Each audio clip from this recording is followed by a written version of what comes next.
This is a continuation of my discussion with the great Mark Lefebvre about John Vervaeke's discussion with Jordan Peterson.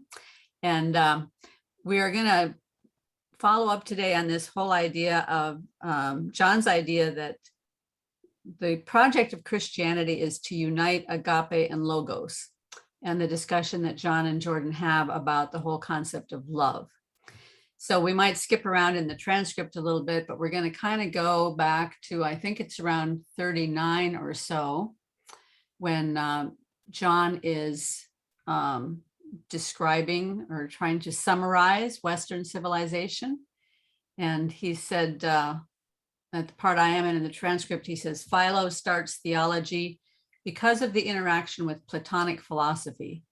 Christianity is trying to integrate agape and logos together as I'm trying to understand their project. And Jordan says, please clarify that.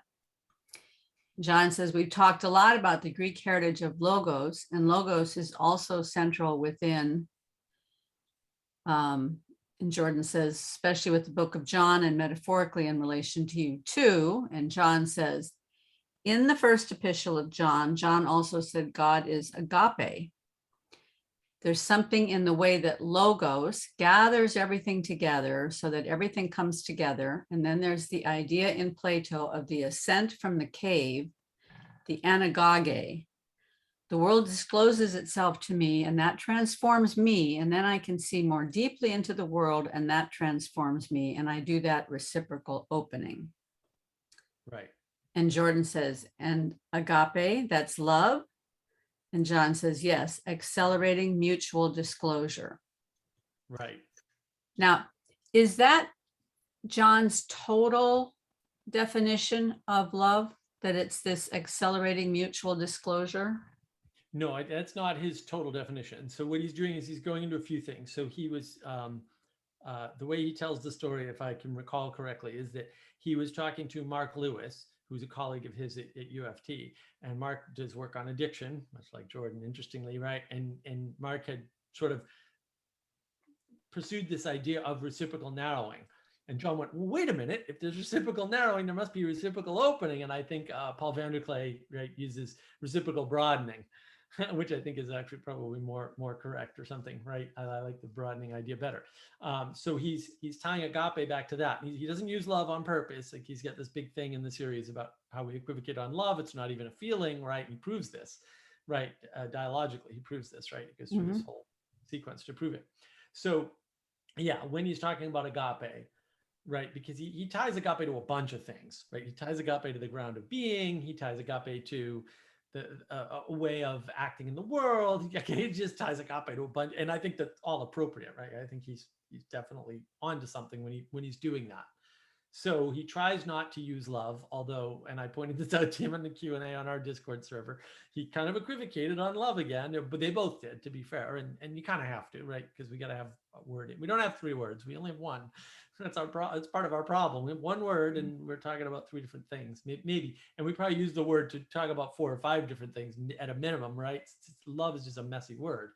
But when he's talking about agape, he's very much invoking that idea of sort of love for the sake of love, or love for the sake of the other, and differentiating it from love for the sake of having, we'll say, or you know, the other ways that we use love, right? It's very much that sort of Christian agape frame, which is, you know, what Peterson's pointing out to some extent too.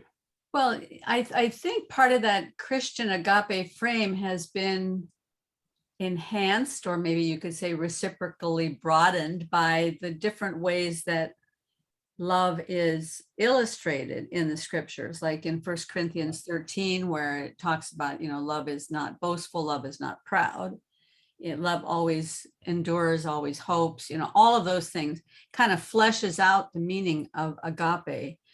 But I went back and I looked at the Greek, because I thought, well, what does the Greek really say? And it just says that, well, first of all, every time the word love is used in the scripture, every time the word agape is used in the scripture, it's talking about basically, it has this meaning of prefer. It's what God prefers. Mm. And it buried in there is also the concept of goodwill or benevolence, of willing the good of the other. But the basic, you go way back into the etymology of the word, it has this idea of preferring, which I thought was really interesting. A little bit about desire, what God desires for us, Mm-hmm. that God desires the good for us, I think is kind of what's buried in there. So we use the word kind of loosely because we use the word to encapsulate all of these things that are talked about in the scripture when it talks about love and what it means. Like a lot of times people talk about agape as love in action. It's the love of service. It's all of these things, the way in which you act towards another, you act for the good of the other. But, it is kind of interesting to just keep in the back of your mind that it's this idea of what God desires for us or what God prefers. Right. And different from brotherly love, from philia. Right? Yes. Philia is all about reciprocation. Right. Whereas agape is all about this one way out, whereas eros is one way in. That's one way to think about the three distinctions that John makes. Okay.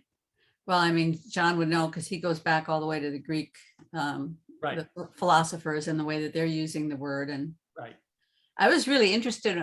Well, a while back, I was signed up. There was going to be this amazing conference in, I can't even think of what town it was anymore, but one of these beautiful towns in the South. And it was going to be this wonderful conference associated with Ralston College, where we were all going to come together and we were going to talk about Plato and the symposium. So the conference was going to be called the Symposium, and Jordan Peterson was going to be one of the speakers there, and Ian McGilchrist, and all these people were lined up, and we all paid our money, and then COVID hit, and they had to stop everything. So at some point in the future, they're still going to pick it up. So I haven't asked for a refund of my money or anything. I'm still looking forward to doing this someday.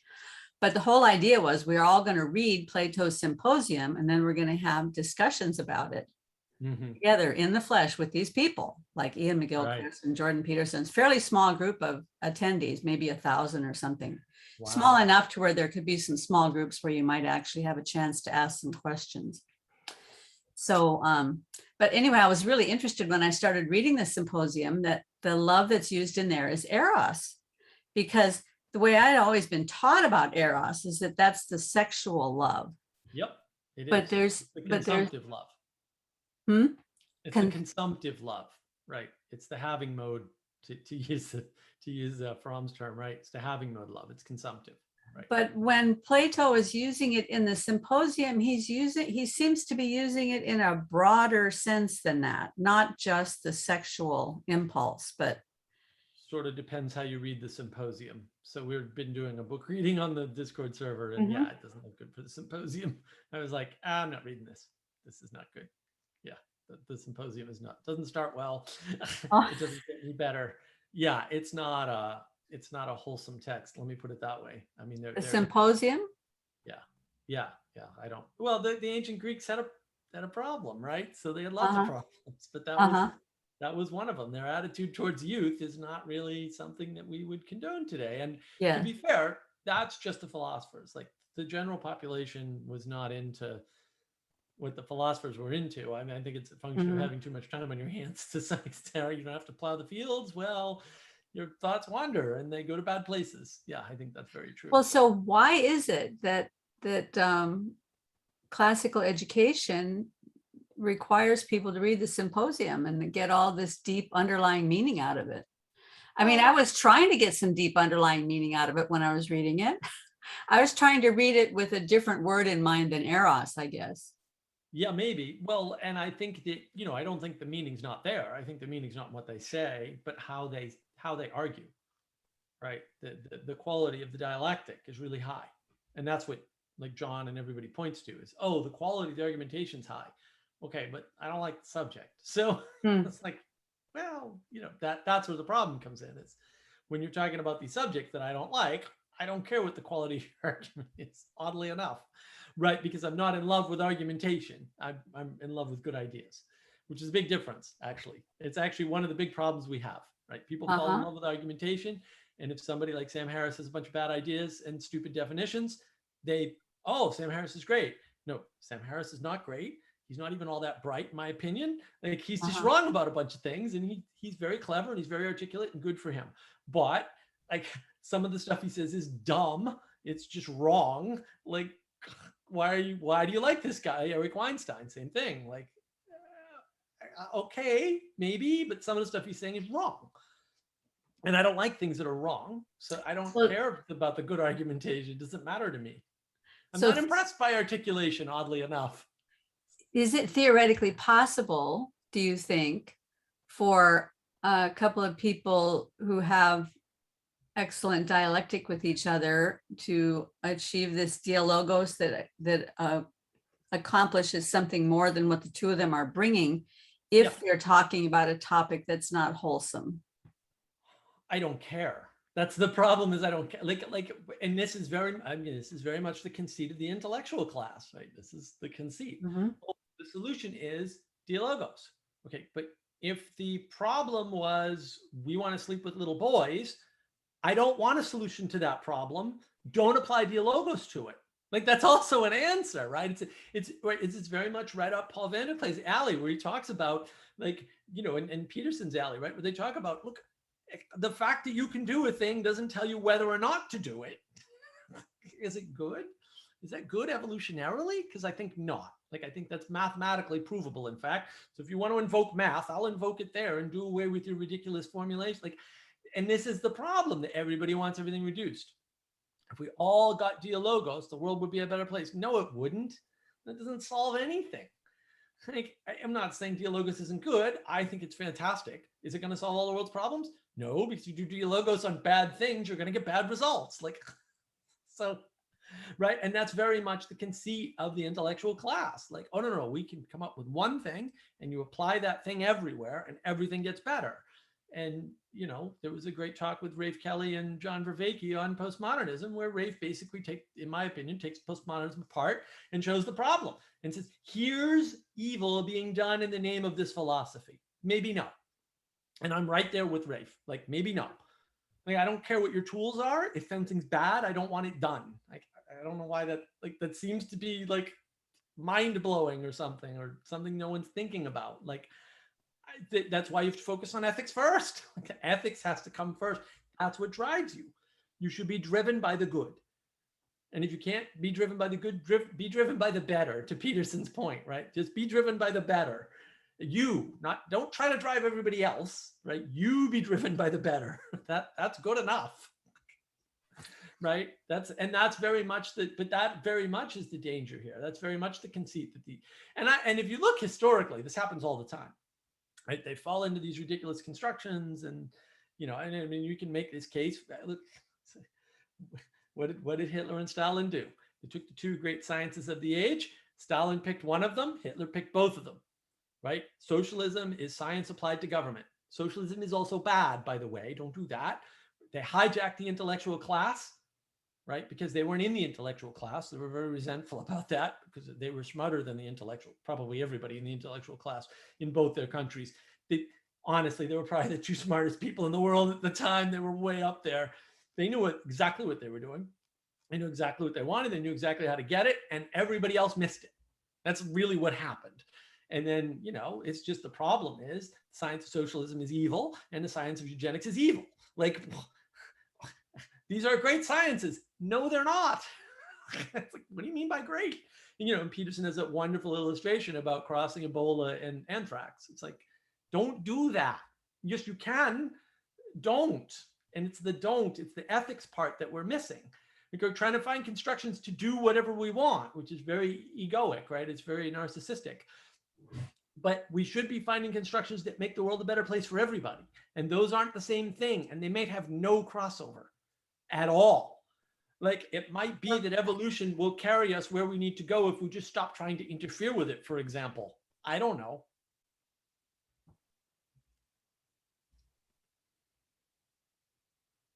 You have a very interesting mind, Mark. Oh, thank you. I try. I try, but I've thought about all this stuff before. That's why I'm always bamboozled when these people come. I'm like, have you? And I'm not well read. I didn't read the classics on purpose. I was like, I don't need to know any of this garbage. This is all garbage. This should be stuff like, people say that all the time. You need to read Socrates. It's like everything Socrates did, I should be able to do. Like, why do I need to read? I should run into all this stuff and be able to figure it out. And so far, so good. Why do you think you should be able to figure it out? Well, because they were just philosophers, like running around life, doing what life does, which isn't to say I haven't learned a lot from knowing about Socrates and reading summaries, but have I read any of Plato's stuff on Socrates? 0 pages. Yeah. Absolutely 0. Right. I've read summaries, like I understand the Socratic method. Like I understand all that stuff because I've read stuff about it. Right. It's sort of like I had a book that was this thick on relativity. Right. Was that Einstein's relativity? No. I mean, I read the whole book, like it was like 70 pages or something. It was tiny, but it was a nice summary. Right. So I've read the summaries, like I understand the concepts. Right. But past that, it's like, what do you really need to like, there's a lot of experimentation. Like to do what Socrates did is not easy. There's a lot of experimentation that goes into that, but you can do it. He was using words. You have words. You can use words too. Like, I don't like, do I really need to read every minutia deep? No. I mean, I can do that. It's not that hard. It might be difficult for some people. The reason I find it so interesting is because for most of my life, I would say up until the last 3 or 4 years, I felt exactly the way that you're talking. I mean, when I was in college, I just thought philosophy was the most boring thing I had ever heard, ever. I had to take philosophy. I kept falling asleep. And at the end of the day, what it seemed to me, every single one of the philosophers that he had talked about either ended up in an insane asylum or they ended up committing suicide. Exactly. I thought, why am I listening to these people? So I just went on and lived my life and tried to figure things out on my own. And I never read the classics. I didn't even read all that much good literature. One Shakespeare play. I've read one Shakespeare play because they made me. That's it. I haven't even read Shakespeare. But I do think that one of the small books that I read when I first got interested in the political world was The Law by Frederick Bastiat. And that was quite a transformational little book. Just because interesting. Yeah, because I could just see how everything lined up, and it lined up so well with how I had already kind of observed the world to be. And it made so much sense when I saw the mess that so many politicians were making out of the world today. So, but anyway, Jordan Peterson kind of got me on this thing where,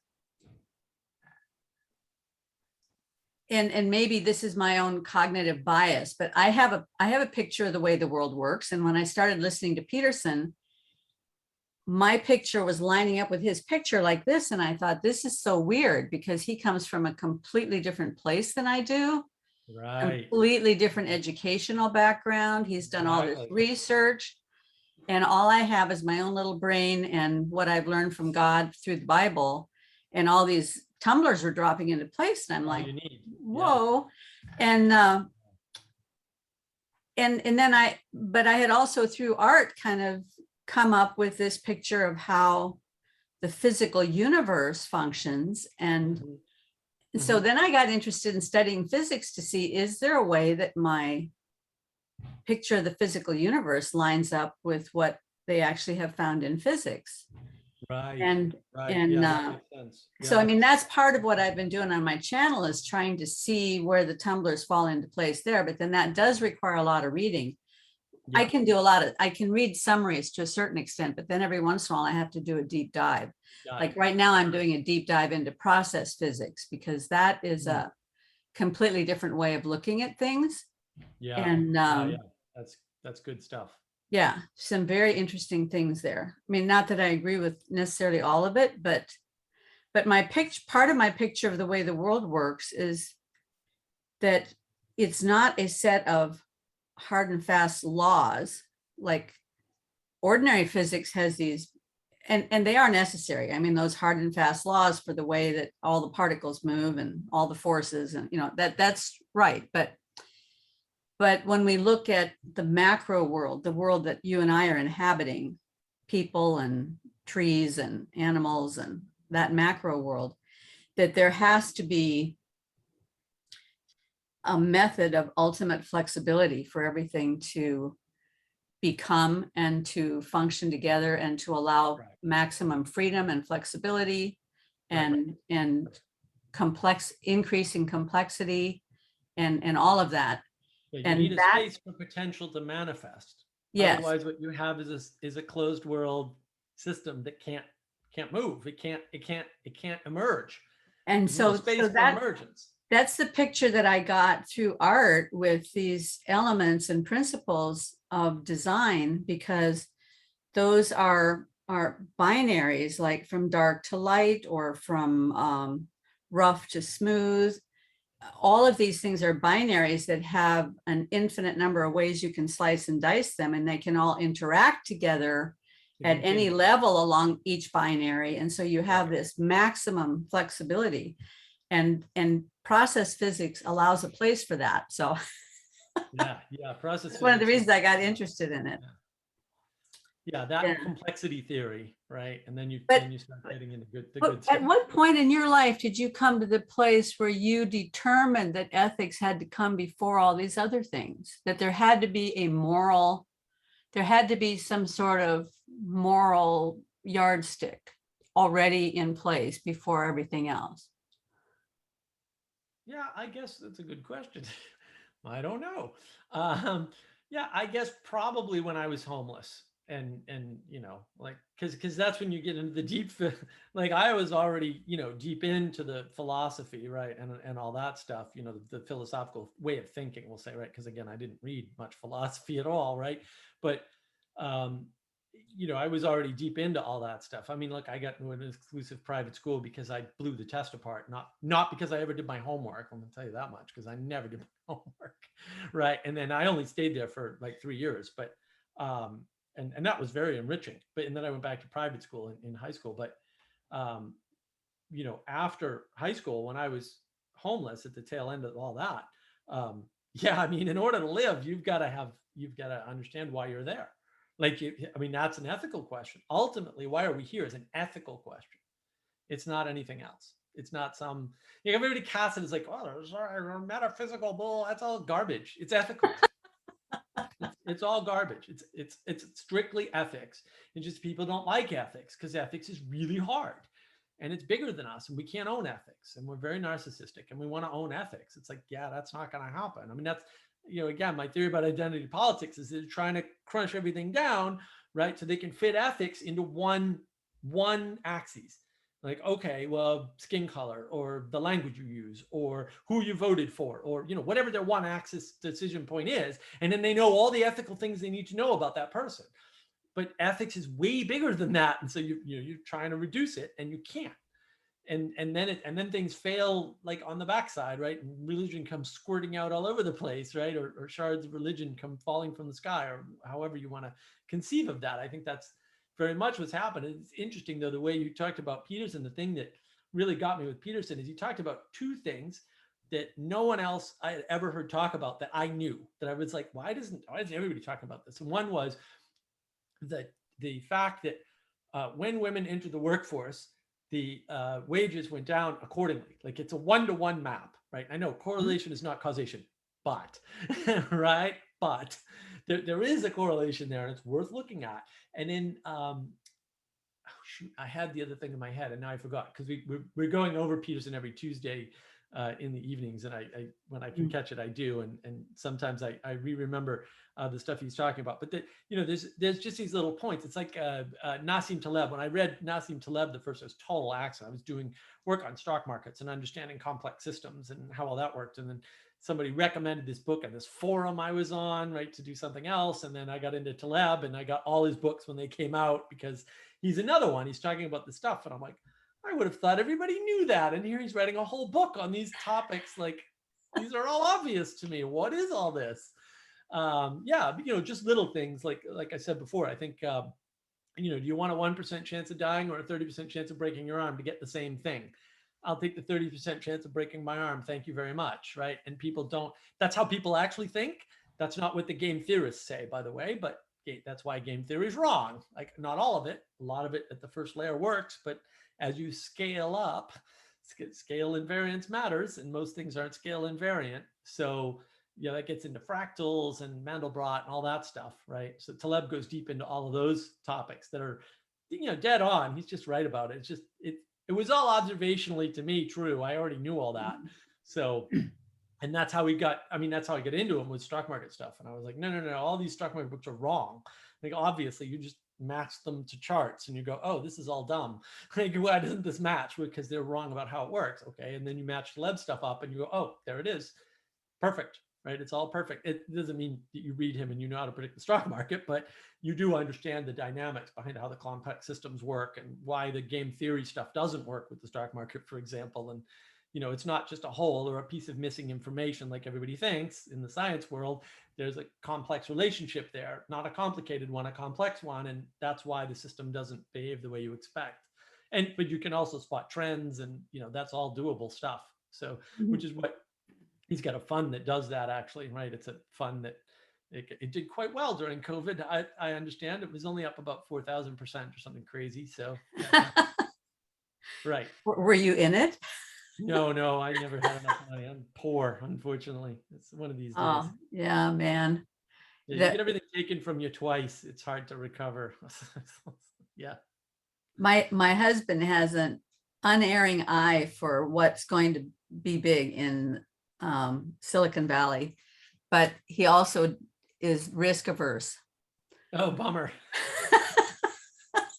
That's when you start selling newsletters, and then you make your money with the newsletter instead.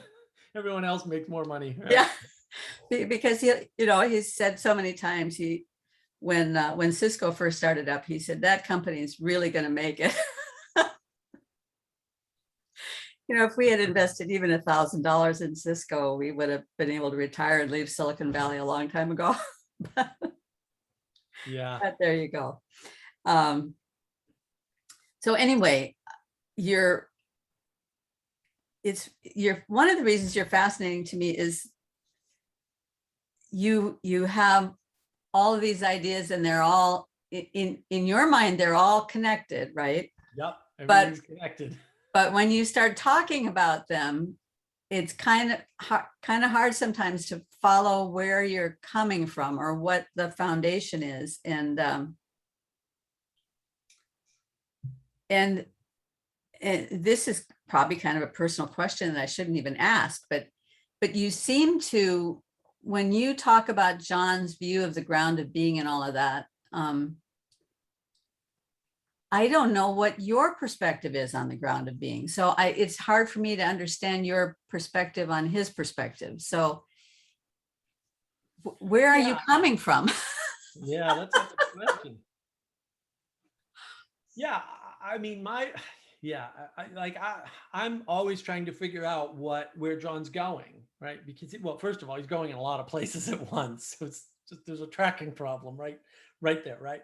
And then there's a bunch of problems that he's trying to fix. And then when he talks to people like Peugeot and Pastor Paul, then he runs into trouble real quick, right? He learns a lot, which is great, but I don't think he's going to get out of those traps that they're pointing out. Like, ooh, there's a big pit over there, John. And so I don't know where he's going. I know what I think, right? But to me, it really is all just connected. Like, a lot of people are like, oh, wow, you thought that up on the fly? And I'm like, no, I thought it up years ago, but it's all connected. So all I need is a thread. And then it's like, oh yeah, I just look around. Oh yeah, this is connected to that. That's connected to that. It's not something I have to think about per se, because I go way too fast. There's no way I'm thinking through that stuff. It's not happening. It's too much stuff. I can't think that fast. There's no way. But which is not to say I don't think fast. I do, but no one thinks that fast.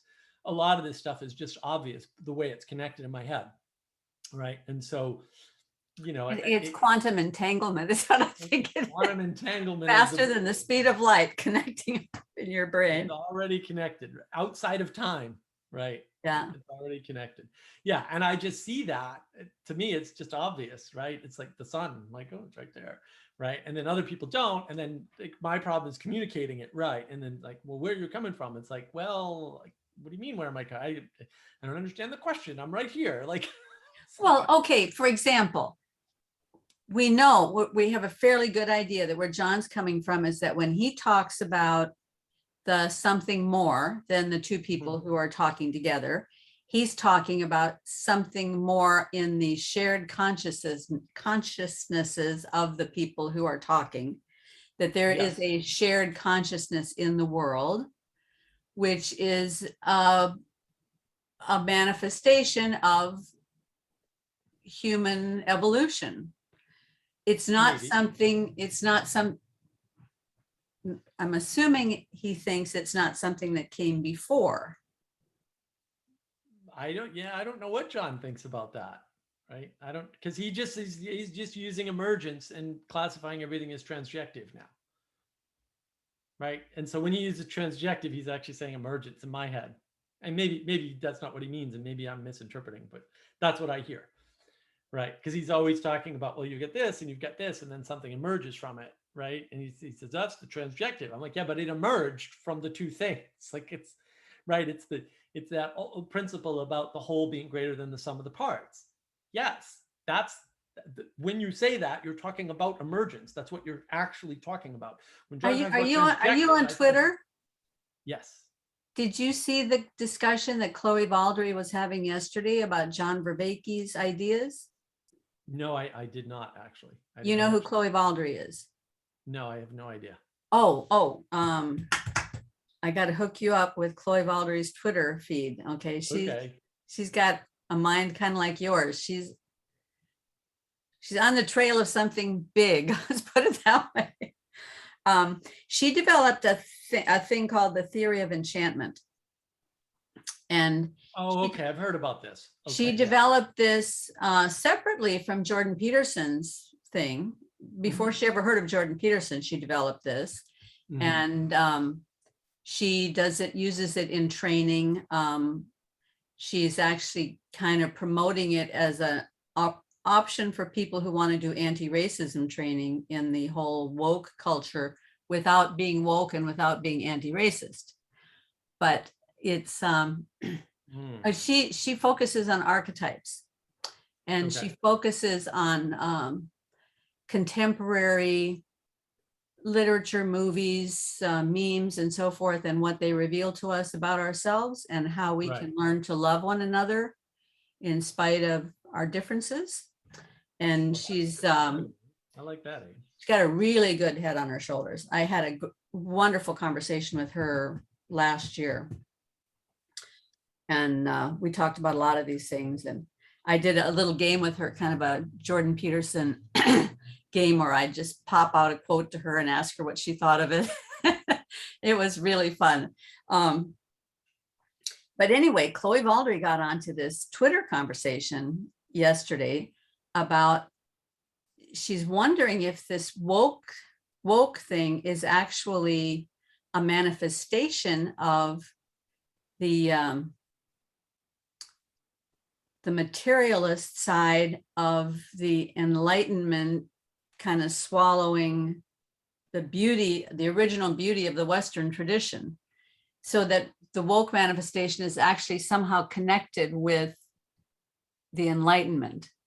And it generated a big discussion on Twitter. And I wanted to loop you into it, but I couldn't find you on Twitter. The only Mark Lefebvre I could find didn't look like you at all. It might have been you, but I was afraid.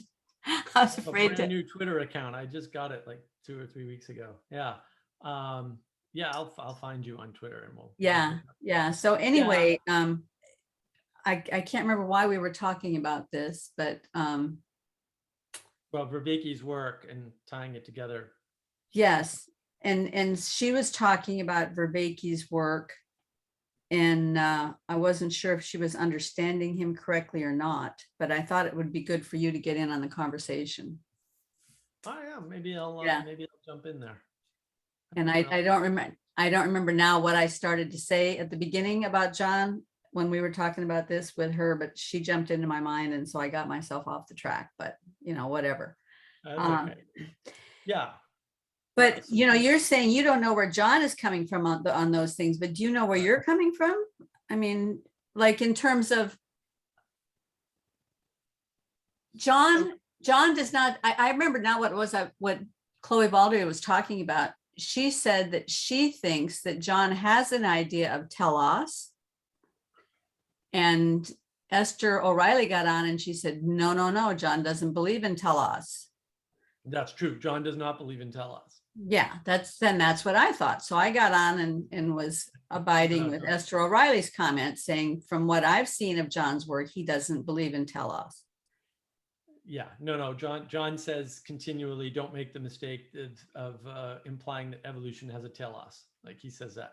But there is, I mean, in my discussions with my physicist friend, we've talked a lot about how there is this sense, there is a kind of emergence that requires both the telos drawing and the substructure emerging.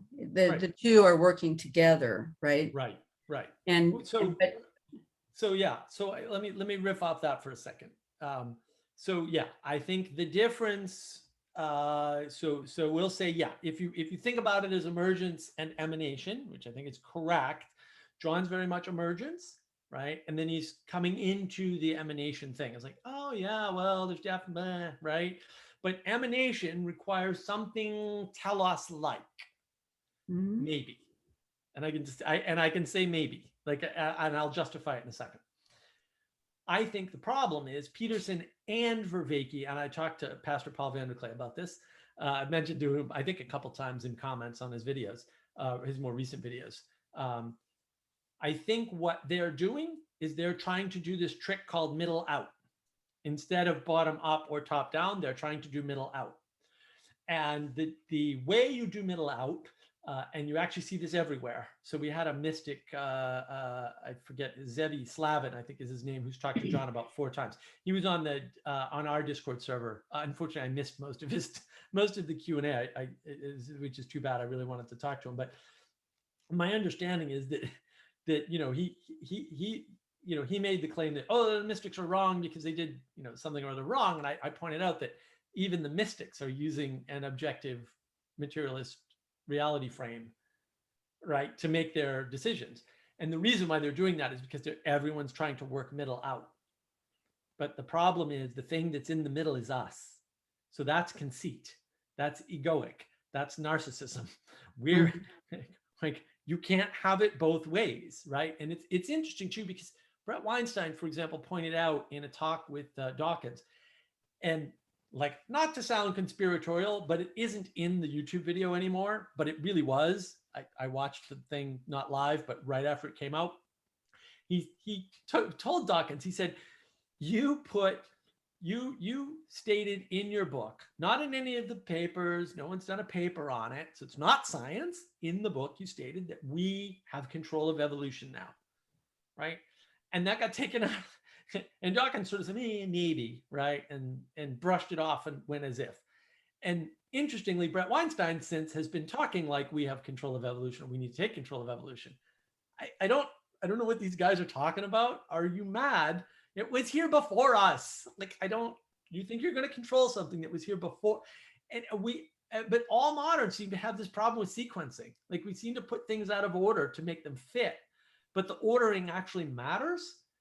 And I think that's the problem, is people are trying to go middle out instead of accepting there's a bottom up and a top down. And, the way emanation seems to work from my perspective, or could be working, is maybe there's a bunch of, I call them scaffolds, that are possible. And then we get decisions around those scaffolds. So there's some degree of free will, right? Mm-hmm. But because everybody seems to think that free will means we can do whatever we want, however we want, whenever we want, they say there can't be free will. Well, if that's your definition, then yeah, because you're not God, you dumbass. But if you have a reasonable definition of free will, there's some amount of choice, but not infinite choice, because how could there be infinite choice? Then you can't choose. Infinity and choice are mutually exclusive. Is that really not obvious? Yes. But apparently not. So I'll just say it. That's right. That's why I get on my rant about boundaries, right? Right. Right. Limitations. So we probably have a number of different paths that we can take, emanations we can cohere to, and around those emanations, we create emergences. When emergences happen, not around emanations, they go away quickly, right? And then what would that look like? It would look like evolution. That's exactly what it would look like. That's exactly what evolution would look like. If you're assuming two random forces, one increasing entropy and one decreasing, or one increasing order and one decreasing order, right? Roughly speaking. So, and if you just think of evolution that way and emanation and emergence that way, then everything makes sense. And you don't need a more complicated model. Okay, back up just a second. I followed you mostly, but I lost you a little bit when you said that would look just like evolution. What would look just like evolution? Emanation being a number of different, say, options, right? Uh-huh. And emergence not working unless it was near the scaffolding of emanation. So in other So words, you mean happen anywhere. the evolutionary processes that failed would be the ones that were not near the scaffolding. Right. Well, okay, so that fits in with my concept of what Jordan Peterson means when he talks about anomaly. Yes, I think, yeah, to some extent. I mean, there's some overlap. I think he's sloppy in his language there, oddly enough. He may be, but I mean, the thought that I've tried to give to it is in terms of, and I'm going to say right now that this is just a thought bubble. It's just a thought experiment for me, because I can hold both evolution and special creation in equal hands and can see either one of them being equally valid. But if I'm over here in the evolution bucket, when you have the first cell and you look at the DNA that is, we don't know what the first cell was, but we know, pretty closely what it might have been, at least how much DNA it might have had. And then you look at the 3.4 billion letters of today's DNA. There had to be some method of increasing the informative capacity of that DNA from the beginning until now. Right. And the only way that information grows is by adapting to a new situation. So it's the anomalies that have to be adapted to that causes the growth of information. So, so in my mind, this gift of anomaly, or the miracle, as you say, the miracle of anomaly, is that each anomaly is specifically designed for the kind of increase in information that's needed in order to adapt to the next level. So, yeah, I mean, that's extreme. It's an extreme statement, but if I look at it simply at the middle level of how anomalies come into our lives, at least the anomalies that have come into my life, they always look on reflection as though they were specifically designed for me, for a specific purpose, to grow me in a specific way, to prepare me for a specific task in the future. But there was ultimate flexibility on my part as to how I how you manifested, how I approached it, how I dealt with it, how I manifested it, and all of that. Right. And when you talk about the scaffolds, and here's another thought that I have, there's a verse in Hebrews 11:2, I believe, or 11:6. I might have it wrong, but faith is the substance of things hoped for. Oh, okay. Yeah. Yeah. And when you go back and you look at the Greek on all those words, faith is really more the idea of trust. So it's that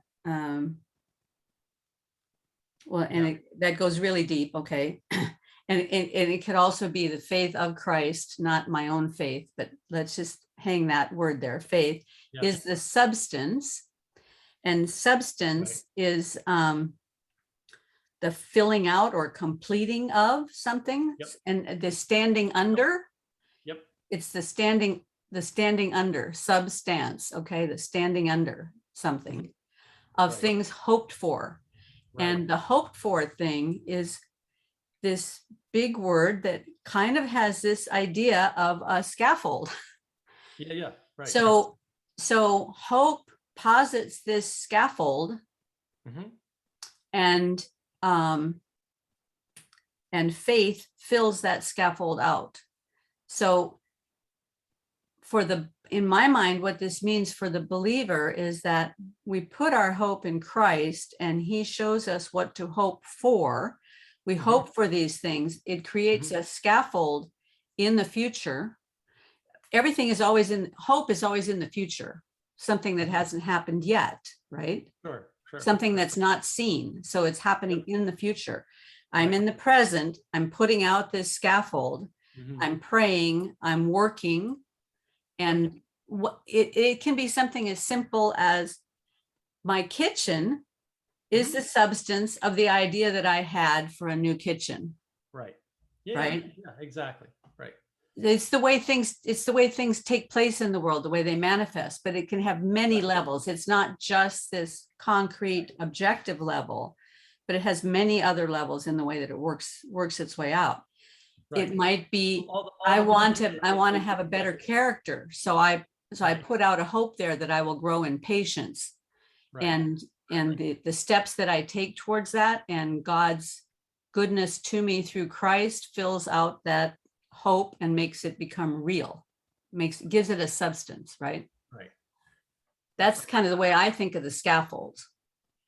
Yeah, I think of them a little differently. Yeah. I don't, but I ultimately I don't think it matters, right? I But think it's there's going another to- kind of scaffold too, and that is what I've tried to explain to you before, this experiential DNA thing, which I think John is referring to as character. When he gets talking about, well, when you play that clip, you'll see what I'm saying, but it's all that stuff inside of me that makes me who I am is kind of a scaffold that yeah, leaves sure. spaces for new things to come into and connect to, right? Exactly. Right. Yeah. They have these very complicated models that I'm not smart enough to follow. And I have this very simple and mine don't get knocked down because they're very simple. So yeah, right. If you just think of it in terms of space for potential, then everything sort of works. And then you can compress the like two random processes fighting idea, and you can take Taleb's observation that as you get larger and larger numbers, and this is proven scientifically within the past few years, actually, order emerges from random processes. Like, in other words, if you have a big enough set of numbers and you add a random number generator that's as random as we can possibly get, and we've postulated, as mathematically random, actually mathematically random, because we've gotten closer and closer to that over the years, then order emerges. You just need a big enough bucket, right? It's like, oh, well, that's interesting. So it's one random process can do both the ordering and the disordering.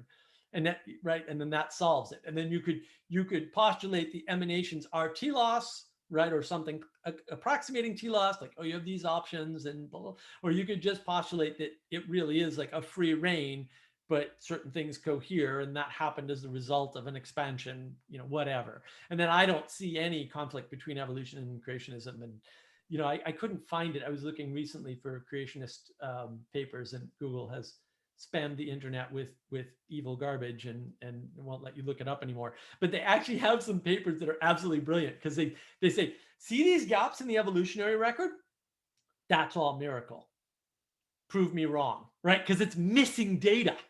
And I was like, that's the best argument for creationism ever. Like, what do you get? You're using their own science and their own gap in the science, because the excuse from the evolutionists, not that I think they're wrong, I think evolution is correct, by the way, but the excuse from the evolutionists for this is, oh, no, there's these periods of accelerating change, right? So really, there's like 3 or 4 processes going on in the evolutionary theory that no one understands, right? They think, oh, it's this linear thing, and no, that's none of that.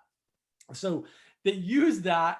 The creationists use that and say, see, according to science, because the data is not there, this didn't happen, which is technically correct. Science, yeah, but that's a really dangerous argument to make, though, because then you're depending on the God of the gaps idea, which is, right, completely fruitless. So no, I'm not saying it. I just think it's funny because it's scientifically accurate. Like, here's a gap in science that science can't explain. And then, of course, the whole problem with evolution is it's hindsight bias and sample bias. Like, all the data we have on evolution is biased by hindsight bias and sample bias.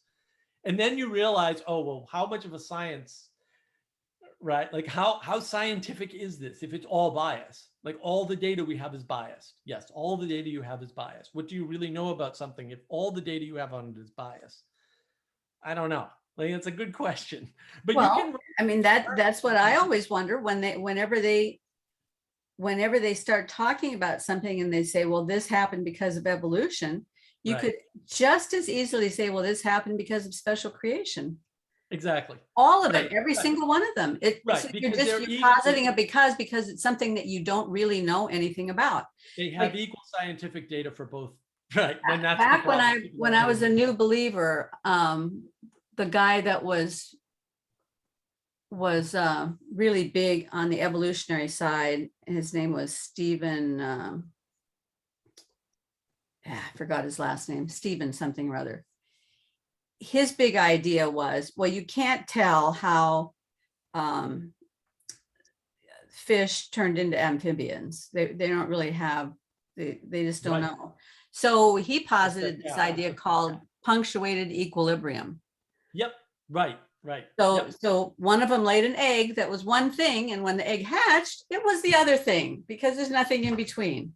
I might have it wrong. It might not have been fish and amphibian. It might have been amphibian and a chicken or something. Whatever. But you lay one egg and voila, something else comes out of it, and that's just punctuated equilibrium, and that's the way it worked, and that was There's only evolution, one. and that's an evolutionary process. And it's only one. And I'm like, yeah, that's not going to work, kid. That's what I keep saying. It's got to What be more than happens? one at the same time. And what the happens? same place. Yes. And what happens when you get to the edge between species, right? Right. Because a horse and a donkey can mate, but what you get is a sterile mule. You don't get a horse, you don't get a donkey, right? So what happens at the edge of every species when you get one? There's nobody to mate with. Are you mating cross species? I mean, I don't get. No, there's so many right. questions that I would love to ask a real dyed-in-the-wool evolutionist. How do you get there? But I don't ever even hear them asking those questions. They got no answers for any of that. Yeah. Well, they don't ask the questions because it's so much more interesting to say, oh, well, the reason that women nurture their babies is because blah, blah, blah, blah. And this is the way the chimps did that and the other thing. And, you know. People like answers, right? And yeah. so people want to give answers and people want to hear answers. And they'll take any well-articulated answer over a correct answer. And that's very much our problem. I did a video on that. My IWE video is very much, I go into that. Like, that's why these confusions happen, because people are so hungry for answers. They're so eager to know something, have certainty. Like, certainty is like a big thing. Like, if we just have this level of, and it's a level of certainty. That's how they get around the fact that you're not certain about anything anyway. What do you want about, right? And well, but you have a model, aren't you? Aren't you striving for certainty with your model? No. No. It's super simple. That's the thing. Like, it doesn't give you certainty. It just tells you how things work well enough that you can navigate them. Because it's all. Are you ready to expose your model? I mean, are you doing that all the time? Yes, to some extent, I'm doing it all the time, right? So my YouTube channel's unfolding. We'll put it that way. Okay. Right? It's not called Navigating Patterns for nothing. Okay. And then, well, we got to send people over there to get a look at your model then. Yeah, I have models on there, and I'm doing more. I've got a couple. I've got the well, there's going to be 5 now. I've got my 5 slide sat, and then I've got this other single video on the 3 frames model that I use. And there'll be more common. And then part of the problem is I don't have any idea what models people don't have. So I need to talk to them and say, like, you don't know how what works? Like, no, I got a model for that, right? And then then I have to articulate it, which is really hard, actually. People think that it's easy, you're just talking. It's like, ugh. The amount of time I spend on my videos, I've had to throw a bunch away because I just did a terrible job explaining things, right? It's hard to explain stuff. So being articulate is hard work. Everybody thinks like, oh, look at that. No, it's really difficult. And that's the problem, is that I don't, and what models do you need? Did you need the emergence emanation model? Because I didn't think anybody needed that. Like, really? But apparently everybody needs that one. I'm like, oh, okay, well, this is a good model. And models aren't perfect, right? They're just useful. And that's the thing. If you want them to be perfect, well, don't engage with them, because they're not gonna be. There's no perfect models.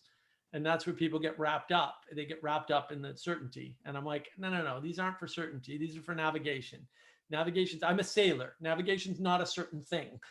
Like, you can't guarantee the boat's going to go where you want just because the wind's going the way you want, right? That's not, because there's currents and there's mistakes on your part. Like, implementation kills all plans, right? So yeah, Yeah, but that's what people are wrapped up about. They want the scientific level of certainty on the ethical level of space, which tells you what to do and how to do it, right? Rather than science, which just tells you, validates what we've done and tells you maybe how to try new things.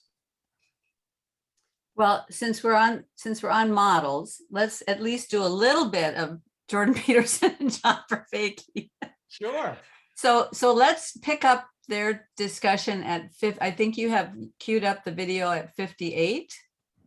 And we're going to watch a couple of minutes at 58, maybe 3 minutes, 2 or 3 minutes. Yeah.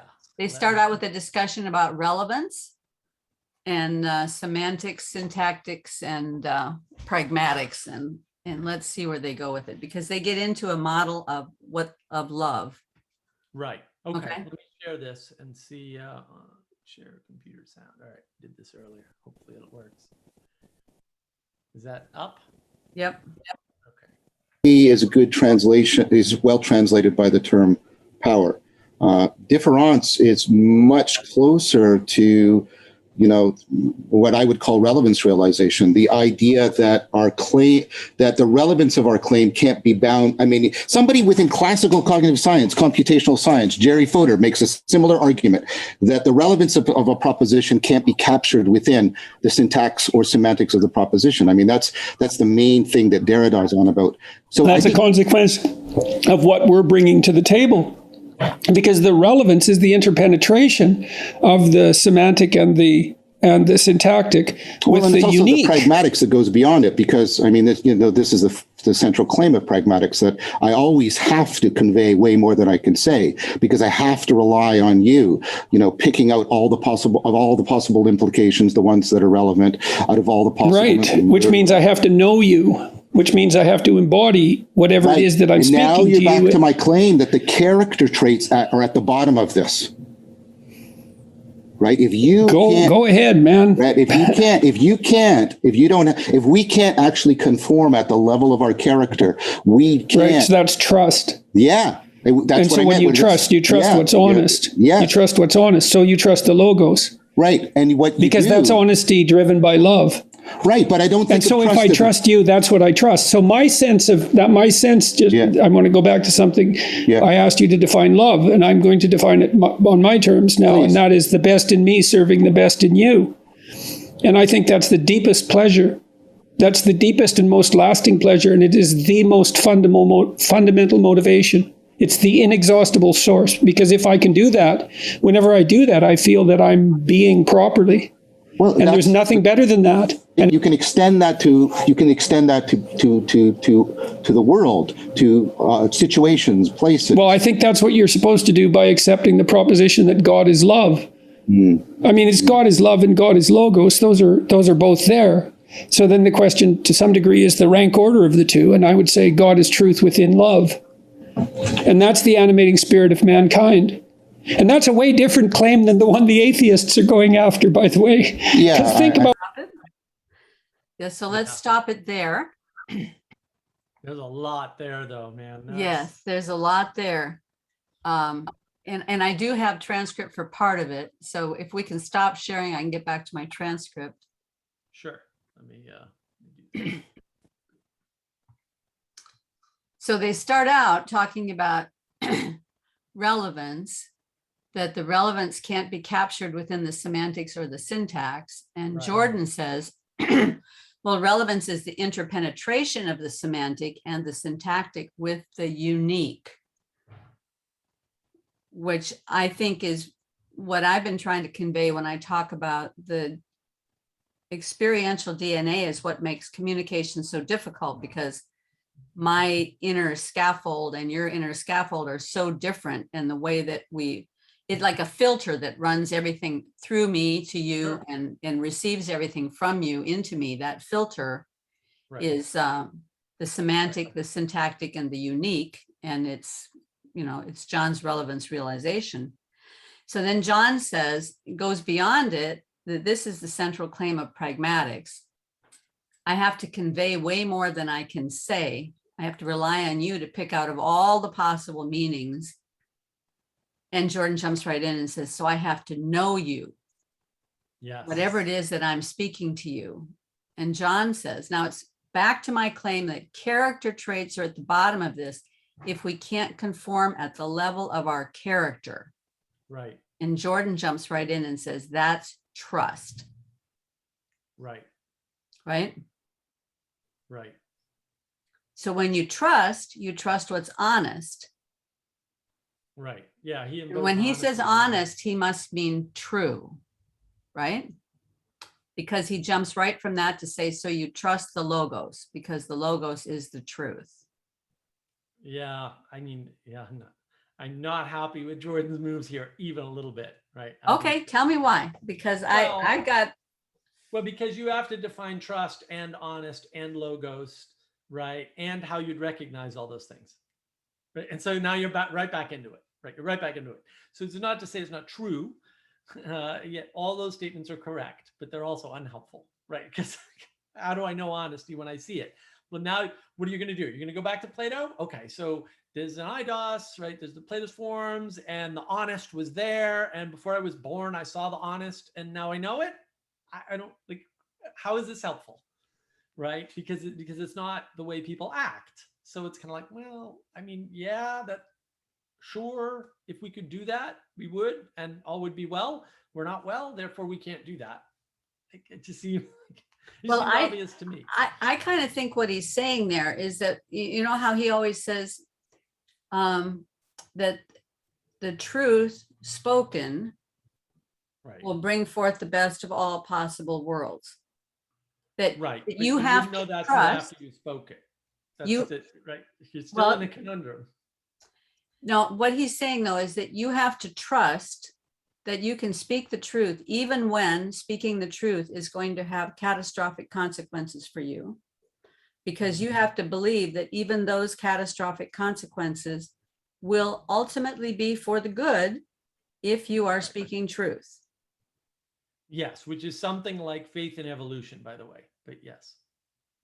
I may wipe myself out, but it'll be for the good of the herd. Yeah. I think that's faith in God's goodness.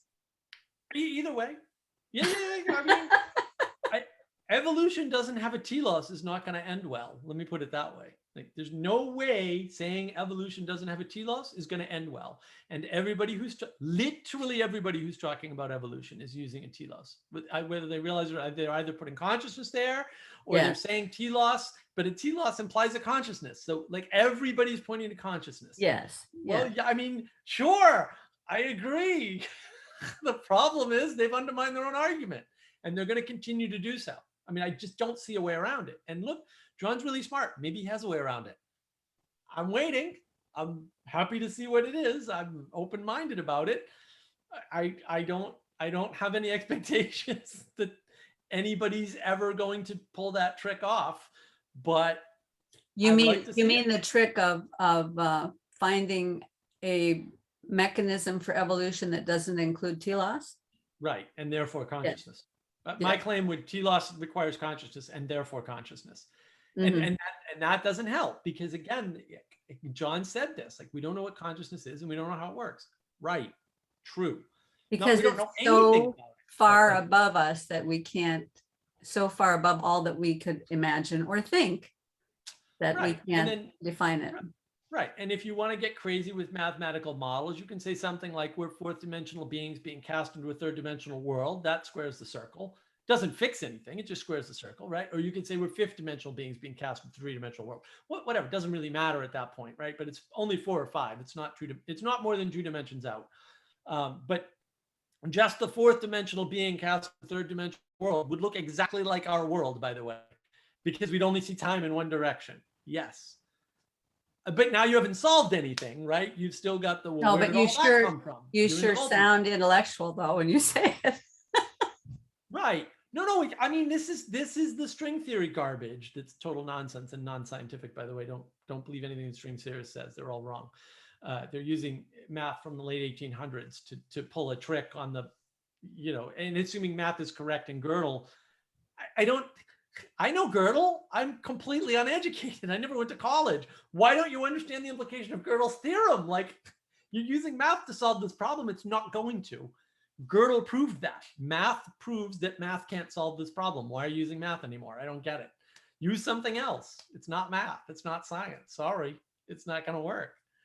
Right. And then that's it. So, you know, and you can well say, what are you saying, Mark? I'm not saying anything. I'm just saying you can't do it with math and science. It's never going to work. So what's primal? What's primal is the ethical or the spiritual or the, you know, the realm of God, if you will. That's what's primal. It has to be. There's no other option. Because where did things get started? Like everything had to start somewhere. The materialism had to come from something. And they're never going to get out of that problem. They're never going to get out of that problem. All the string theorists did was say, no, the materialism came from more materialism. And I'm like, that's great, Muppet. Thanks. Where did that materialism come from? You didn't solve anything. You made the problem worse. Reminds me of my daughter's 7th grade science book. This was back in the days when they were flirting with simplify. I mean, they're probably still doing it, but because the reading level of children was declining so rapidly, they started simplifying the textbooks down to where there's a picture on one page and then some text and then a picture and then some text. And so she's in 7th grade and there's these pictures of this rock floating through space. And the text was, you know, because we don't understand how life arose on Earth. Some scientists think that that the first cell floated in on a piece of space ice. Look at that. It doesn't solve the problem. That does not solve the problem. Right. And they can't even see that it doesn't solve the problem. It's right. So let's just get back to the script here, because Jordan says, so you trust the logos. That's honesty driven by love. This is back to his idea that truth is driven by love. And then he says, so if I trust you, that's what I trust. I'm not really trusting you. I'm trusting, here's the move. I'm trusting Christ in you. I'm going to have to be the move. Right. Yeah. Right. That's why I say I don't like the move, because I'm like, what are you doing, Jordan? But I understand it. I just don't like it. I'm going to go back to something. I asked you to define love, and now I'm going to define it on my own terms. And that is the best in me serving the best in you. Right. And I think that's the deepest pleasure, the deepest and most lasting pleasure, the most fundamental motivation, the inexhaustible source. Now, the only way that can be the inexhaustible source is if that is God's love through you. Yep. Which is the ground of being. Which is the best in you, serving the best in the other. Yep. And that best in the other has to be, maybe even if there isn't a best in the other right now, it's the best that will someday be in the other that you're serving when you're serving them with love in that way. So it's God's love through me to you. And so he's saying, he goes back later and he talks about truth is in the service of love. Right. And here he's saying truth or honesty driven by love. Right. So when I fold that back on itself, what he's really saying is that love is the motivation for truth. Because if truth is driven by love, then love is driving truth, right? Love is the motivation for truth. Right. So to me, what he's saying, whether he knows he's saying this or not, if I go back to this agape being the desire or God's preference, then love's desire is for us to become conformed to love. Right. And then truth is the means by which we discover to what extent our attempts to conform are met with success. Right. Truth is spoken in love, and love is the proper motivation for truth, the proper driver of love. Mm-hmm. Mm-hmm. Love is displayed in the action of service, and love is made manifest in truth, which is in Christ, because Christ is service in action, serving love, making love manifest by the ultimate service, which is laying down his life for us. So truth is always a sacrifice, and trusting the truth is a risk, an ultimate risk, and also requires sacrifice. That's what I think he's saying, whether I mean, that's what he's saying based on all the other things he said. That's the only way I can interpret it. I might be over-interpreting it, but I think that's what he's trying to get at. Well, I don't think he's trying to get there. I think that he's going to get there. I don't think he has a choice. And I don't think he knows. I think you're right. I think he has no idea. But yeah, he's going to end up there for sure. I don't think he's far away either, but I don't think he's realized, right, what he said to some extent. And fair enough. I mean, they're very deep into this stuff, and this is hard stuff. And a lot of this experimentation is way easier if you just read the traditional wisdom books, some of which I have read, some of those I have read, right? Mm-hmm. And then everything gets easier because it's like, oh, all those answers are already here. Like, you don't need to science them. You can just read them and they're there and you don't have to worry about it, right? If you want a certainty answer, right, that's provable by whatever standard you're using for proof, which nowadays is not much, I must admit, then you're out of luck because the wisdom books don't provide that. They provide something much deeper that's much more useful, which is the uncertainty and the ability to have your free will, to have your agency, right? And those are different things, but whatever, right? Like, both are there in the wisdom traditions and wouldn't be there in the science. The sciencey way of doing this is not going to allow for free will or agency. It's going to take both away, right? And I think that's very much what the battle is to some extent. I mean, that's why people are using bad science, because the good science doesn't agree with them, right? Mm-hmm. And that's what's going on. I mean, that's very much the battle that we're actually seeing is, it's not that there's one side that's religious and there's one side that's science and they're battling each other. It's like all the science people are battling each other because the science doesn't agree with their views either. And they're like, oh no, the science shows that we're wrong, right? Like feminism is a good example. Like, every piece of data says this was a bad idea to try to do en masse. Not it was a bad idea for some people, or not that it doesn't work for some people, but it's a bad idea to spread because it has all these downstream negative effects.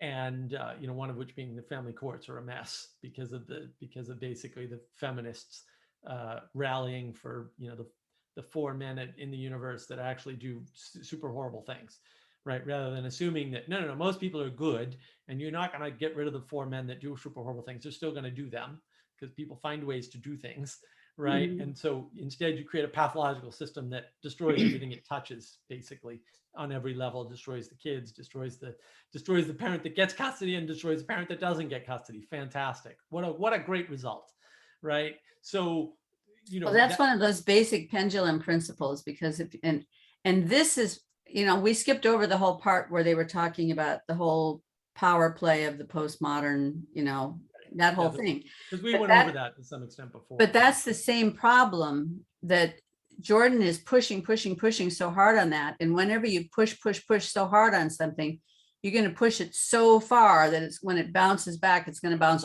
all the way back to the other side. And that's exactly what feminism did. Right. If you had made a few statements about equality for women and, blah, blah, blah, okay, have some discussions around that. But when you push it all the way through so that everything in society is seen through that lens, it just comes crashing back. It goes right through the center and goes all the way to the other side. And that happens with everything where we push too hard for one thing. Yeah.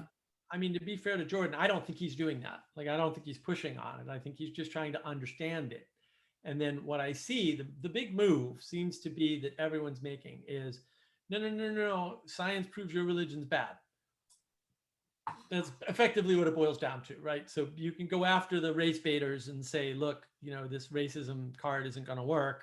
And here's why. Here's the data, right? They're always using data. And like Jonathan Haidt and those guys, Boghossian, right? And I love all of them. They're great and they should keep doing what they're doing. But they're the ones that are pushing. Peterson's not pushing. He's just saying, this doesn't work. We got to find something better. And I think that's a fair move. I somewhat disagree with Boghossian and Haidt and these other guys who are saying no, because they are pushing, right? But they're trying to fight fire with fire, and fair enough. But you're believing people when they say they believe science. It's like, no, they clearly don't believe any science. They're full of horse hockey. Like that's not what they believe, right? Because to Peterson's point, what do you act out? Are you acting out science? I'm going to watch you try to do that. I'll wait here and let me know how it goes, right? Like, you're not doing that. Well, I think what's happening is because Jordan has become a lightning rod on that issue. And he has become a lightning rod on that issue because of the intentionality of the people who are in that camp. They are purposely making him a lightning rod. Yes. And I think that they're the ones that want to push it so hard. Now, Boghossian and Haidt and all those people can do whatever they want to do, but it's the people who are in that camp, the whatever you call that camp, the power move, that power camp, that want to say that everything is power. They're trying to make him a lightning rod so that it looks as though he is pushing, so that they can fight back against him, because if they can make that the central fight, then they're going to push the pendulum all the way. I think it's I don't think it's kind even of that complicated. I mean, they just want to fight. Like, they want to be right. And in order for them to be right, they have to have something opposing them. And so they are constantly imagining. You ever hear about that little booklet called Rules for Radicals? Yeah. Pick the target, freeze it, polarize it, all of that. Yeah. And that's what that is. Yeah. And part of the purpose in that is so that you can push it so far that it has no place to swing, but completely back the other direction. And I didn't read the book. I did the Sargon of Akkad there. Carl Benjamin did a thing on it. So I watched that. Again, I didn't read the book either. I've just heard enough about it. But I think that's a consequence of. I don't think that's an intention. Like, they're not smart enough to know that how pendulums work. I mean that literally. They're not, whatever. They got a degree in whatever, and they're not smart enough to know how pendulums work. This happens all the time, actually, right? There's actually a huge debate with Veritasium, which is a great YouTube channel. If anybody hasn't checked it out, they did the "you can move faster than the wind," and of course all the physicists go, "It's impossible to move faster than the wind," and anybody in a sailboat goes, "You're dumb. I'll get in a boat and show you me moving faster than the wind." It's actually, we do it all the time in sailboats. Happens all the time. You can look at footage of it online. The fact that your physics doesn't understand how the world works has nothing to do with the fact that the world works the way it works, right? And so, but this is very much the problem, is that when you're overeducated in something like physics, you don't understand how the world works because you've never been in a sailboat and done it. Like, you can do it. It's not that hard. Like, really. And then I never heard that you couldn't move faster than the wind. I know they say you can't move faster than light. There's a huge dust up about you can't in a wind powered vehicle move faster than the speed of the wind. You absolutely can't. In fact, you can move a lot faster, as it turns out. And there's a reason for that. If you understand, quote, the physics well enough, or you don't understand physics at all like me, and you just go in a sailboat and do it. Like, you don't need any of that knowledge. But the problem is when you fill people's heads up, they lose cognitive capacity to just observe the world and go, "Oh, this is how it works," which doesn't take any math or science or knowledge or textbooks or anything. You can just go outside and observe the world, and you know how the world works all of a sudden. And you don't know everything, but you don't need to. You know enough. And that's the other problem. Like, you don't need 100% certainty. Then, like, as long as you get off the 100% certainty train, everything becomes easier, guys, a lot easier. And you can use really simple models for understanding things, right? It's one of those things they talk about, especially down south where I moved. They talk about this all the time. Like, the scientists come into the farms and they start talking about all this stuff, and the farmers go, "Nah, none of that's going to work." And they go back and they do the farm. They have little farm. It's right down the street from my house. It's 5 miles from my house. They have these little farm things that they're testing things out. The farmers are like, we know what's going to happen. And they're right. And the scientists are totally bamboozled. And they've got all the variables penned down, and it doesn't work out the way they want. Well, before we started the video, I was telling you that when I was a young woman, probably 23, 24, my husband and I bought a little farm of 50 acres, and we had a bunch of cows and chickens and ducks and geese and all that kind of stuff. And we were doing the farm, we're birthing the babies and doing all that kind of stuff. And we had some friends who were townies, and the young woman was a writer, and she wrote articles for the county. There's always a a county office in every county that manages agricultural issues and informs farmers on how to do things and whatnot. And one of her tasks was to write an article about how to butcher chickens. And so she'd written this lovely article. And so she brings it to us and she says, I'd like to get your input on this. And the way she had told people to butcher chickens is to tie their legs to a clothesline. And then you can come by with your knife and just cut their little throats. That's crazy. That's so crazy. I'm thinking, first of all, you've never picked up a chicken and you've never tried to tie a chicken to a clothesline. I can guarantee it. And you've never seen what happens when a chicken's throat is cut, because they'll go running around for a long time after you cut their heads off. Yeah. So now they're hanging upside down on a clothesline and and there's blood spraying everywhere. Yeah, I hope nobody followed her advice. Yeah. Yeah. Well, we did try gently to talk her down, but that's exactly what happens when people's heads are filled up with what they think they know, and then they're going to write it out and tell all the rest of us. But I mean, there are good things about science. Science has done a lot of good things, and we're thankful for science. We're using science. We're not anti-science. We're here Yeah. on the internet using Yes. all the scientific latest stuff. That's I got right. 4 monitors around me. I mean, I couldn't be But more science scientific if I science wanted. is not a good method for exposing the root cause of ethics. Let's just put it Right, that way. exactly. Science has nothing to say about ethics. It's Hume's guillotine is ought, right? It's like Yeah. it's just 2 different things and they don't overlap at all, right? Something drives the science. And Well- it is that, and this is the problem that I have with Peterson invoking truth. What do you mean by truth, Jordan? What do you mean by honest? What do you mean by these things? Because that's where you get back into trouble. And not that I'm opposed to being in trouble, we'll say, because I'm not, but like these aren't answers either. But they're pointing in the right direction, at least, unlike the more rational attempts. Well, I mean, what I think what he means by truth, because he's he's also always a very pragmatic person, and he's talking about action. So truth is the actions that you take, because your actions betray your values. The actions that you Right. take expose your values. And it's also, I can think of a situation, for example, when my husband had a job a number of years ago, not any of his current employers, but one of his bosses in the years gone by, was always taking little shortcuts with the company money that he shouldn't have been doing. And my husband started to notice this. And then the guy says to my husband one day, the guy had taken my husband and the secretary out for Secretary's Day for lunch, which should have been on his own dime. But he says to my husband, I want you to submit the receipt and submit it as a business receipt. Ooh, Yeah. And my husband wouldn't do that. good for him. Now, it so happened that the secretary backed him up on it, but he could have got hung out to dry. The result of it was that the company found out that this other guy had been cutting corners in a lot of ways, had been taking home company equipment, blah, blah, blah, and they ended up walking him out of the company. But it could have gone badly for my husband. He could have lost his job and had no way to prove, what was going on. But that's the kind of thing I think Jordan is talking about, that when you speak truth, it might go badly, but because you have spoken truth, in the end, it's going to salvage your character. It's going to, and it's going to be better for you.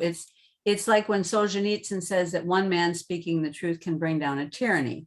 Yes. That's the kind of truth that I think Jordan is talking about. He's not talking about some heady intellectual concept of what truth means. Not the way when John starts talking about what love means, it sounds like he's never really been in a long-term committed relationship where messy things happen and you still have to find your way through. Right. I think he's talking about a very practical application of what it means to speak truth in a tough situation. Yeah, no, I mean, I agree with that. And I think the problem is that the objective material realists use truth to mean objective material reality. right? Oh, Yeah. Yeah. When you view it that way, every argument makes sense. You're like, oh, I see. You think truth is objective material reality, or at least that will tell you the truth. And like, no.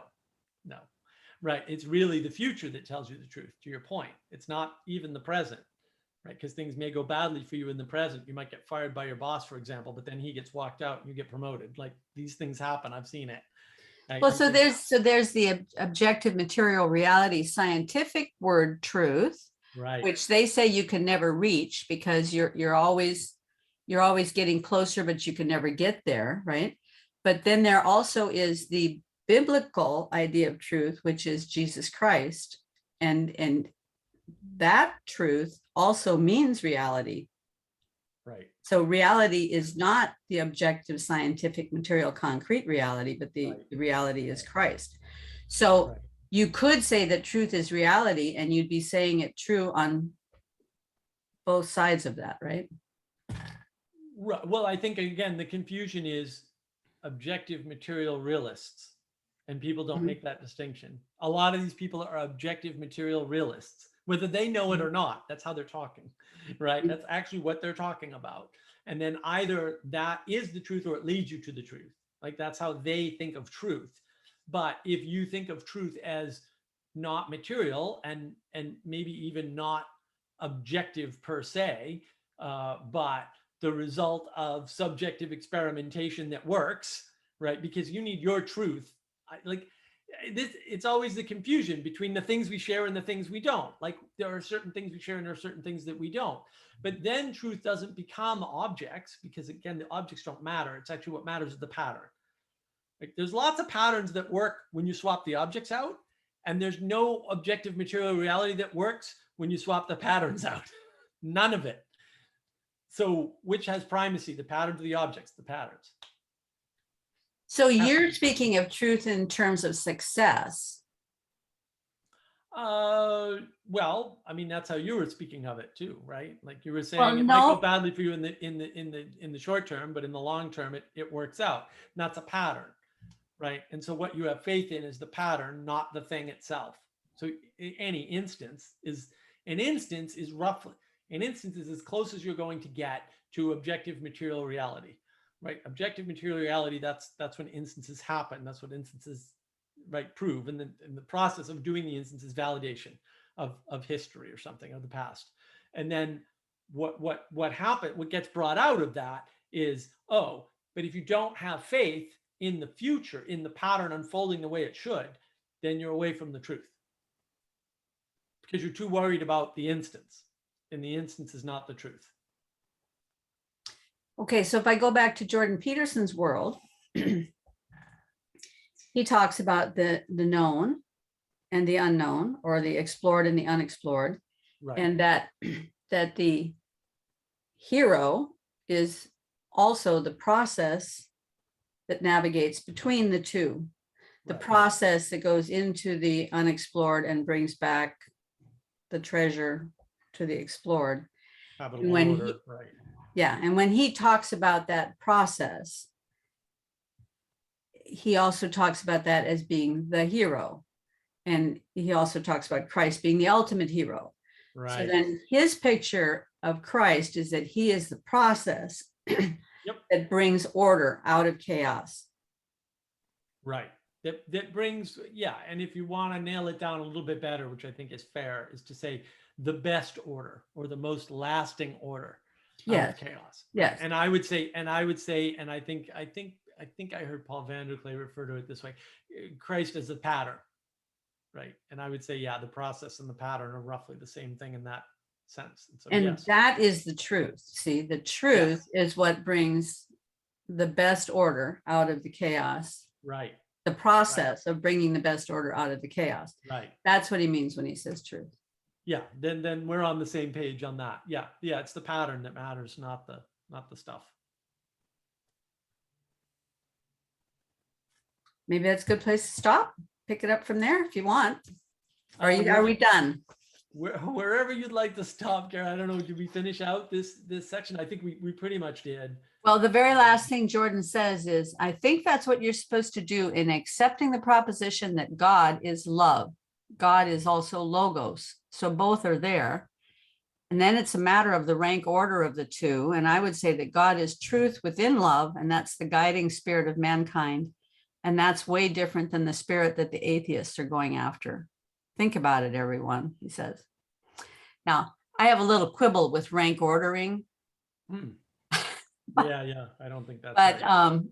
But we'll let Jordan have the last word. That sounds And good. There's a lot of good stuff between one at the beginning of the hour and going up to about an hour and 15 or something like that, hour and 25. So we're making a little progress, but if you ever get tired of this, just let me know and we can stop.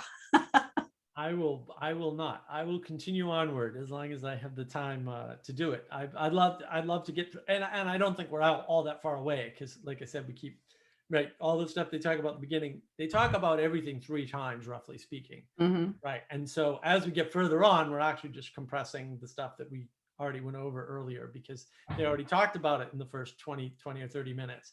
They just talk about it over and over again, and they expand out, and then eventually they come to conclusions at the end, or as close as they get. Like a lot of things John won't make it stand on. But I see that continuing. I mean, I think the part we skipped was worthy of skipping because there was nothing new there. We'd already kind of gone over it. And I think that's going to happen again. So I'm going to keep going. So what is your website where you're putting your models and all that out there?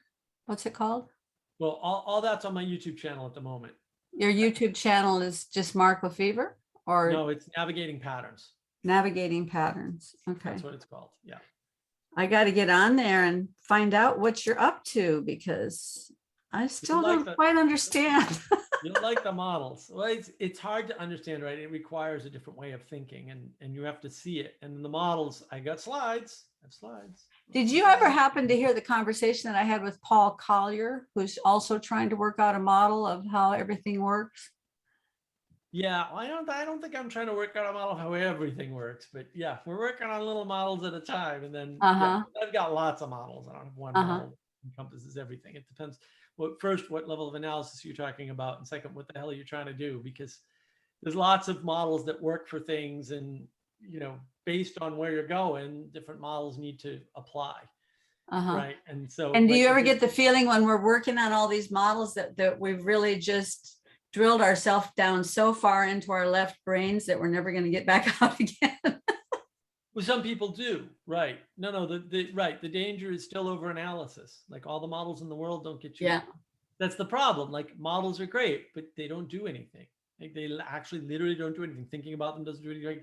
So there's a great imbalance that people don't understand. And that imbalance is between somebody who knows everything but does nothing. They don't exist in the universe, right? There's nothing there. Somebody who knows nothing but just does random things will actually create something.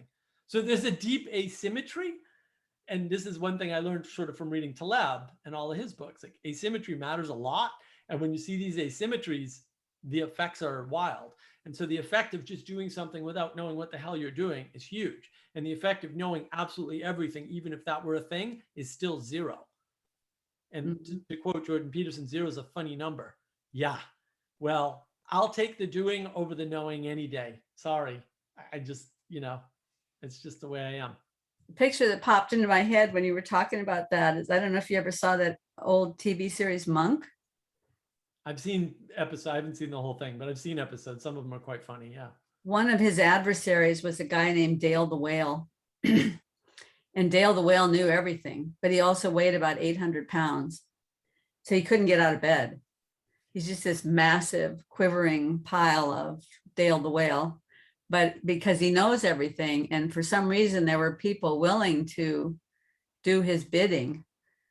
He was a master criminal. Hey, anybody who's articulate, man, people will follow articulate people. Like so if you know everything and you can delegate, and people are willing to listen to you, Well, you can, and then you get the impression that you have power. Yes. Or at least the postmodern definition of power, which I don't think exists, which is something like perfect control over something, which you don't have. That's not the way power works. But yeah, well, they can get close to that power if they categorize everything according to their system. because they Well, can they put think they everybody can, in but there. it doesn't work. Like that's what we're seeing, right? We're seeing all these little pop-ups of postmodern ethos everywhere, and they're all failing all over the place constantly. And we're worried, and we should be. We're right to be worried, but you can't fight it because it's not one thing, even though it may come from one place, which I think is what Peterson's on about. This comes from one place. It comes from postmodern Marxism, or postmodern neo-Marxism, I should say, right? I think that's correct, but it's not one thing, and so you can't fight it. Like you can't dismantle it. There's just too many little pieces all doing these crazy things. And yeah, it's an existential threat because it's chaos, but there is no ordered way to fight chaos, right? And Well, it's like the war on terror, it's exactly. the hopeless It's enterprise. exactly the same, right? You can't fight terror. That's not a thing that you can, which is not to say you should do nothing, but you have to be careful what you do, right? And that's why when you go into Iraq under the pretense of, look, they were training terrorists, which actually happened, by the way. I think you're perfectly justified, no matter what happened as a result of the war, incidentally. So people miss that, right? They miss that whole piece. Like, no. This wasn't all about the weapons of mass destruction. This was about the statement that Saddam made and the thing that he did where he was training terrorists. When states sponsor terrorists, that's when you can do something about terrorism, because now right now it's the right level of analysis. You have a state, you can attack a state. You can't attack a terrorist cell in some random country. Can't do it. Can't use a military to attack a terrorist cell in a random country. You might be able to use the CIA, although I've got my doubts about the CIA. But you can't use the military. But once it's a state-sponsored thing, you kind of have to use the military, and you're right to do so. And so, yeah, but it's all about, you got to do things where the problem is. You can't hop up a level and you can't go down a level. You have to meet things where they're at too. Right? You have no option to that. And that's where different models come in handy. Like you have to know, oh, this model, it only works at this scale. And again, Taleb talks a lot about scaling and its importance. This model at this scale won't scale up. You can't use it over here. You can't use it in these domains because it doesn't scale. So yeah, I don't use single models. I've got a lot of models, and I don't use single models in any domain pretty much, except maybe the domain of ethics, we'll say. But yeah, you'll see that on my YouTube channel, Navigating Patterns, for sure. I look forward to it, and I look forward to our next get together. Let's find a time for next week. Absolutely. I'd love to do it again. Okay. Thank you. Bye-bye. See you.